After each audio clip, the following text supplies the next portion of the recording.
Depuis des années, des centaines de milliers d'expéditions tentent de révéler tous les mystères qui existent sur Terre. Cependant, il semble que plus nous enquêtons, plus de questions et de choses étranges surgissent. Rejoignez-nous pour explorer les découvertes archéologiques les plus récentes et les plus controversées. Numéro 1. Vieux compteur kilométrique. Le compteur kilométrique de votre voiture enregistre la distance que vous parcourez lorsque vous conduisez. De manière plus générale, un odomètre peut être utilisé pour déterminer la distance d'un endroit à un autre. Lorsqu'il a été inventé, il a révolutionné la cartographie et la planification d'itinéraires dans le monde antique. Nous devons à Vitruve de la Rome antique d'avoir inventé l'odomètre, une tâche qu'il a accomplie il y a un peu plus de 2000 ans. Son premier compteur kilométrique ressemblait un peu à une brouette avec une roue agrandie pleine de cailloux. Chaque fois que la roue tournait, un caillou tombait dans un petit seau situé sous l'appareil. Étant donné que Vitruve mesurait le diamètre précis de la roue avant de la monter sur l'appareil, il savait exactement quelle distance était parcourue à chaque rotation. Il pouvait donc déterminer la distance entre deux points en comptant le nombre de cailloux que le compteur kilométrique déposait dans le seau. Après avoir inventé cette ingénieuse invention, la planification des voyages dans l'Empire romain n'impliquait plus autant de conjectures et les cartes devenaient beaucoup plus précises. Les odomètres d'aujourd'hui n'utilisent peut-être plus de cailloux, mais ils fonctionnent toujours selon le même principe qu'il y a 2000 ans. Numéro 2. Ruine d'une bibliothèque romaine. Cologne est l'une des plus anciennes villes d'Allemagne, avec une histoire remontant au milieu du 1er siècle. Cela en fait le meilleur endroit du pays pour rechercher des ruines romaines antiques, des ruines comme cette incroyable bibliothèque romaine antique. La bibliothèque a été cachée sous les rues du centre animé de Cologne pendant des siècles et a finalement été retrouvée après la démolition d'une église protestante en 2017. Les archéologues ont été invités à venir examiner le site après la démolition, mais ce n'est qu'en 2019 que les premiers signes de l'ancienne église ont été retrouvés. Même si vous ou moi aurions du mal à identifier ces murs en ruine comme appartenant à une bibliothèque, l'indice clé pour les archéologues est la présence de petits trous dans les murs, dans lesquels les rouleaux seraient placés pour être stockés. Les experts estiment que la bibliothèque aurait pu contenir jusqu'à 20 000 parchemins, ce qui en aurait facilement fait la plus grande bibliothèque d'Allemagne dans l'Antiquité. En fait, il s'agit peut-être même de la plus ancienne bibliothèque d'Allemagne. Numéro 3. Les secrets du château d'Ayanis. Les archéologues fouillent le site du château d'Ayanis en Turquie depuis plus de 30 ans. Au cours de cette période, ils ont rarement trouvé quelque chose de plus significatif ou unique que la plaque murale ornementale en bronze trouvée en septembre 2022. Le château est un point chaud pour les chasseurs de trésors car il a été construit pour le roi ourartien, Sarduri II, qui gouvernait ces territoires. De là entre 680 et 693 avant J.C. La plaque de bronze a probablement été choisie personnellement par le roi ou un membre de la famille royale et aurait été accrochée sur un mur comme décoration. Des fragments de plaques similaires ont été trouvés ailleurs dans et autour des ruines du château, mais c'est le seul qui a émergé du sol en un seul morceau. La découverte de la plaque de bronze a eu lieu lorsque les archéologues ont identifié et mis au jour 4 nouvelles pièces reliées entre elles, enterrées à flanc de colline, là où se trouvait autrefois le château. Il y a encore beaucoup de travail à faire à l'intérieur de ces salles. Les experts disent qu'il y a tellement de choses à fouiller au château d'Ayanis qu'il y aura encore des archéologues là-bas pendant encore 30 ans. Numéro 4. Gravure préhistorique. Le Sahara est le désert le plus célèbre au monde et est devenu synonyme de chaleur extrême. En février 2021, des sculptures préhistoriques de crocodiles et de girafes ont été découvertes dans les régions du nord du Sahara, prouvant que les gens vivaient ici, tout comme les animaux qu'ils avaient sculptés dans les rochers. Cela rappelle que cette partie du désert était autrefois verte et a connu de multiples périodes de verdissement au cours de sa longue histoire. Il y a même une peinture de l'âge de pierre dans une grotte montrant des gens nageant, suggérant la présence de rivières et de lacs ici. Les scientifiques travaillent sur une théorie selon laquelle le Sahara connaît des périodes fertiles qui durent 5000 ans, puis des périodes chaudes et sèches qui durent tout aussi longtemps. La dernière période fertile aurait pu être cruciale dans le mouvement migratoire des premiers humains à travers l'Afrique du Nord. À l'avenir, nos descendants auront peut-être du mal à imaginer le Sahara vert et luxuriant de leur époque, comparé au désert aride et sec que nous connaissons aujourd'hui. Numéro 5. Porte byzantine cachée. Le château de Mytilène, sur l'île grecque de Lesbos, n'est pas une nouvelle découverte archéologique. Il existe depuis le VIe siècle. Ce qui est nouveau, cependant, c'est la découverte d'une grande porte byzantine cachée à l'intérieur du château, qui est passée inaperçue jusqu'en mars 2021. Il s'agissait d'une porte extrêmement grandiose pour le VIe siècle. Il mesure 3 mètres de haut, 2 mètres de large et encore 2 mètres de profondeur. Il y avait autrefois une porte en bois encastrée dans le cadre en marbre, mais elle a pourri depuis longtemps. Cependant, les gravures ornementales qui l'entourent, notamment des motifs de rubans et des vagues convexes, sont toujours visibles. Le château a été considérablement développé et agrandi pendant plusieurs siècles jusqu'au XVe siècle, mais la porte est considérée comme une relique de l'une de ses premières phases de construction. Il pourrait même être lié à l'ancienne colonie résidentielle de Melidonie, dont on sait qu'elle existait à l'intérieur des murs du château mais qui a disparu sans laisser de traces. Peut-être se trouvait-il juste derrière cette porte, qui est ensevelie sous les briques et les cendres depuis que quelqu'un y a construit des bains publics au XVe siècle. Numéro 6. Mystérieuse écharpe maçonnique. En 1863, une goélette de 16 mètres de long nommée Darin fut construite à Mangaoé, en Nouvelle-Zélande. À peine 2 ans plus tard, il s'est écrasé sur les côtes de son pays d'origine lors d'une violente tempête. Il y est resté jusqu'à ce que l'épave remarquablement bien conservée soit exposée par les sables mouvants sur la plage en mai 2018. L'épave massive est la plus ancienne de Nouvelle-Zélande et s'est avérée être une riche source de découvertes pour les archéologues. L'un des artefacts les plus énigmatiques récemment découverts à l'intérieur est ce mouchoir, retrouvé dans les cales du navire fin 2020. Il a depuis été restauré et les archéologues et historiens ont pu identifier plusieurs symboles maçonniques à sa surface. Cependant, cela ne signifie pas nécessairement que son propriétaire était maçon, les symboles chevauchent les symboles chrétiens et juifs. Le mouchoir était probablement imprimé à l'aide de plaques d'acier gravées du type de celles qui seraient utilisées pour fabriquer des billets de banque, ce qui indique une origine britannique probable du mouchoir en soi. Cela signifie que le mouchoir et éventuellement son propriétaire se trouvaient également très loin de chez eux lorsque le navire a coulé. Numéro 7. Figurines antiques à la feuille d'or. Les archéologues suédois sont toujours déconcertés par une récente découverte faite sur le site d'Aska. Dans les vestiges de ce qui semble être une grande salle montée sur une plateforme, ils ont trouvé 22 carrés de feuilles d'or qui, une fois soigneusement ouverts et examinés, montrent des figures humanoïdes enlacées. Il pourrait s'agir de représentations de personnes dansant. Bien qu'ils puissent confirmer que les créations ornées ont environ 1300 ans, ils n'ont aucune idée de qui les a réalisées ni pourquoi. Des fragments d'un nombre encore plus grand d'entre eux ont été trouvés, il pourrait donc y en avoir plus de 30 lorsqu'ils auront fini de les reconstruire. Des figures à la feuille d'or comme celle-ci ont été trouvées ailleurs en Suède, mais il n'y a aucune mention ni description d'elles dans les documents écrits de l'époque. On les retrouve toujours en groupe, ce qui suggère qu'ils ont été emmenés au même endroit et laissés là. Cela pourrait en faire des offrandes, mais ils auraient également pu servir de décoration pour des poteaux dans de grandes salles de banquet. Il s'agit sans aucun doute d'une forme d'art ancienne, même si c'est une forme d'art dont nous ne savons rien. Numéro 8. La Piedra del Penol, ou Penon de Guatapé, est une imposante formation rocheuse d'Antioquia, en Colombie, qui s'élève à 200 mètres au-dessus du sol et atteint 2135 mètres d'altitude. Située à 80 km à l'est de Medellín, à proximité du réservoir de Guatapé, cette monumentale pierre de granit est l'une des principales attractions touristiques de la région. Des milliers de visiteurs l'escaladent chaque année, gravissant 740 marches dans une crevasse naturelle pour atteindre le sommet. De là, vous pourrez profiter de vues panoramiques spectaculaires sur le réservoir et les montagnes environnantes, idéales pour la photographie et l'observation du paysage. La Piedra del Peñol a une histoire riche en légendes et en conflits territoriaux entre les communes d'El Peñol et de Guatapé.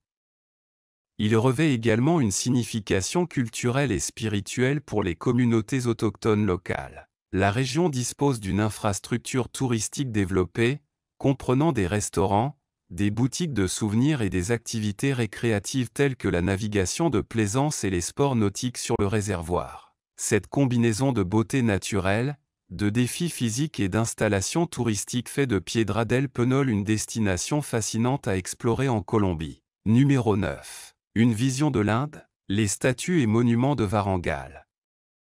Depuis des milliers d'années, l'Inde lointaine captive les gens avec son histoire passionnante et sa culture variée, qui ont donné naissance à de nombreux monuments impressionnants. Parmi eux se trouve la mystérieuse colline Gopashal, qui est l'un des monuments jains taillés dans la roche les plus grands et les plus importants du pays.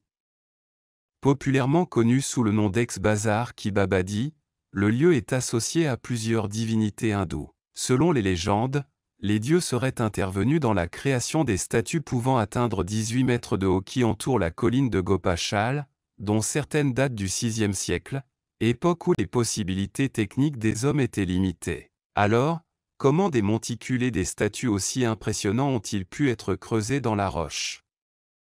Avec l'aide divine, du moins jusqu'à présent, il n'y a aucune explication. Numéro 10. Upton Nest Cave. Upton Nest Chamber Cave continue de dérouter les archéologues car jusqu'à présent, personne ne sait qui l'a construite. La grotte, située dans le Massachusetts, est un tunnel de 14 pieds de long construit dans une colline qui s'ouvre sur une forêt et son intérieur est assez effrayant. Le tunnel mène à une chambre souterraine voûtée sombre, semblable à un igloo. Ce qui est intéressant, c'est que l'entrée de la chambre est alignée avec le soleil pendant le solstice d'été, une caractéristique surprenante. Certains experts pensent que la grotte a été construite par un tanneur de cuir local au XIXe siècle. Ce qui est encore plus mystérieux est le fait que plus de 300 étranges chambres en pierre similaires ont été découvertes dans toute la Nouvelle-Angleterre. Les archéologues continuent d'en débattre. Certains pensent que les grottes ont été construites par des colons européens, tandis que d'autres pensent qu'elles ont été construites pour des chambres rituelles par les Amérindiens de l'époque. Numéro 11. Le dolmen de Soto. Le dolmen de Soto est un mystère espagnol vieux de 5000 ans qui ne sera probablement pas résolu de sitôt. Il existe environ 200 sites funéraires rituels de l'ère néolithique dans la province espagnole de Huelva, mais aucun n'est aussi magnifique que cette incroyable structure souterraine. Le nom dolmen de Soto vient d'Armando de Soto Moria, qui a découvert l'énorme tombe à couloir alors qu'il tentait de construire une nouvelle maison sur ses terres en Andalousie en 1922. Le grand archéologue allemand Hugo Obermeyer a été convoqué sur le site pour fouiller et a trouvé 8 ensembles de restes humains enterrés en position fétale, entourés d'objets funéraires. Les objets comprennent des coupes, des poignards et des fossiles marins. Enterrer des personnes avec des fossiles marins est une pratique inhabituelle qui n'a jamais été observée en Espagne auparavant et dont la signification est inconnue. Tout aussi mystérieuses sont les 43 pierres dressées entourant le dolmen, chacune étant recouverte de gravures représentant des couteaux, des tasses, des figures humaines et des formes abstraites. 100 ans après la découverte, nous ne savons toujours rien de qui a été enterré ici ni de la signification des symboles soigneusement gravés par rapport aux sépultures. Numéro 12. Les mystérieuses églises de Lalibela, en Éthiopie. En Éthiopie, il existe une ville appelée Lalibela, qui à première vue peut paraître peu intéressante, à part ses églises. Cependant, ces églises ne sont pas seulement intéressantes, elles déroutent même les scientifiques modernes. La raison ? Elles ont été taillées dans la pierre et la roche volcanique, et chacune des 3 églises est unique et inimitable, se distinguant par son style. Certaines de ces structures sont situées dans des fosses et entourées de rochers, tandis que d'autres sont creusées directement dans les falaises.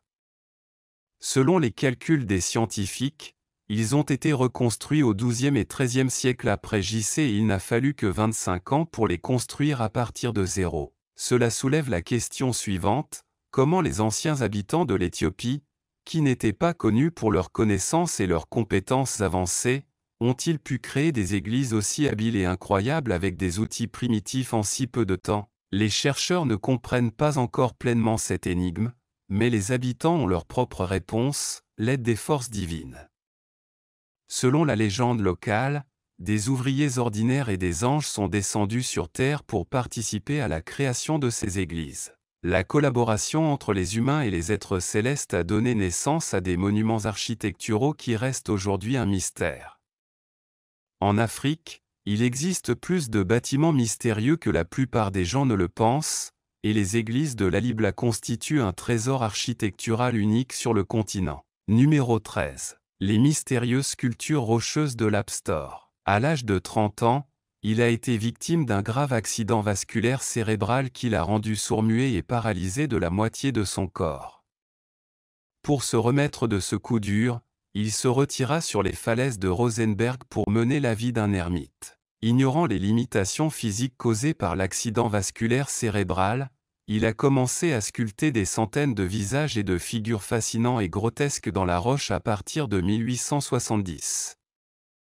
Pour les créer, environ 300 sculptures rupestres, l'artiste s'est inspiré de diverses légendes et mythes de pirates et de pêcheurs locaux. Les scènes représentent principalement la vie de la famille Rotenuf, une famille de pêcheurs qui a vécu entre le XVe et le XVIIIe siècle. En particulier, le grand nombre de sculptures et leur grande attention aux détails continuent d'occuper les chercheurs jusqu'à aujourd'hui. La question encore en suspens est de savoir comment Epifano, avec ses limitations physiques, a pu accomplir un travail aussi pénible pendant des décennies. Numéro 14. Montagne en Champ, une carrière pleine de secrets. En ce qui concerne les lieux culturels et historiques, la Chine ancienne ne peut manquer dans cette vidéo. Au fond de la montagne Yang, à 20 km à l'est de Nanying, se trouve la légendaire carrière de Yang. Son origine remonte au souverain Shung, qui fonda la dynastie Ming en 1368 et proclama Nanying capitale de son empire. Dans les décennies qui suivirent, la carrière de Yangchang devint la principale source de revenus de l'empire et fournit les matériaux nécessaires à de gigantesques projets de construction qui changèrent à jamais le visage de Nanying. En particulier, le gigantesque mausolée commandé en 1405 et jamais achevé continue encore aujourd'hui de fasciner les chercheurs chinois. Cependant, la carrière est également entourée de sombres légendes. Par exemple, les habitants disent encore aujourd'hui que les ouvriers qui ne produisaient pas le quota quotidien de gravier d'au moins 33 éclats étaient exécutés sur place, un mythe qui a conduit à nommer un village voisin Tu, ce qui signifie tumulus. Numéro 15. L'église souterraine Saint-Jean. Notre prochaine histoire passionnante nous emmène en France, plus précisément dans la ville idyllique d'Éodon. Voici l'église souterraine monolithique en pierre sculptée de Saint-Jean, qui ravit les historiens et les touristes. Selon ce que les chercheurs ont découvert, l'église a été conçue à l'origine pour abriter des objets religieux de valeur conservés dans un reliquaire et protégés des voleurs. Au cours des siècles suivants, l'église Saint-Jean servit également de cimetière. Certaines sources historiques suggèrent que les ouvriers qui ont sculpté l'église directement dans la roche calcaire ont été inspirés par les croisés de retour qui ont rapporté des histoires de temples souterrains et de salles de trésors. Bien que les fonds baptismaux au centre de l'église aient probablement été conçus entre le IVe et le IXe siècle, il est possible que l'église n'ait reçu sa forme définitive qu'au XIIe siècle. Numéro 16. Quimbéano, une ville en avance sur son temps. Chavin de Huantar est sans aucun doute l'une des attractions les plus célèbres du Pérou. Ce site antique, situé à 20 km au sud de Cajamarca, a été construit entre 1500 et 1000 avant JC, selon les historiens. La star secrète du site est un aqueduc qui illustre de manière impressionnante que le site a été construit par un peuple très en avance sur son temps. En comparaison, les premiers aqueducs romains n'ont vu le jour qu'en 312 avant JC. À Chavin, le chemin partant de l'aqueduc était équipé de marches taillées dans la pierre. Le site antique est également innovant, qui comprend de vastes canaux utilisés pour transporter l'eau des plateaux vers les vallées en contrebas, une technologie vitale pour la survie, en particulier en période de pénurie d'eau. Numéro 17. La tour de la Vierge en Azerbaïdjan. Les habitants du Moyen Âge avaient construit des structures passionnantes dans la capitale Bakou. La soi-disant tour de la Vierge est située dans la vieille ville de la métropole, remonte au XIIe siècle et, avec le palais du XVe siècle. La tour de la Vierge forme un complexe de monuments historiques qui a été inscrit sur la liste des monuments historiques de patrimoine mondial de l'UNESCO en 2001. À l'intérieur de la tour, se trouve, entre autres, un musée qui raconte l'histoire passionnante de la capitale azérie, Bakou. La tour de la Vierge est l'un des bâtiments nationaux les plus caractéristiques de l'Azerbaïdjan et est entouré d'une multitude de légendes et de mythes profondément enracinés dans l'histoire du pays. Sur la base de ces légendes, l'artiste azéri a créé en 1940 un ballet de la tour de la Vierge de Bakou, qui est resté populaire à l'ère moderne et constitue l'une des exportations culturelles les plus connues de l'Azerbaïdjan.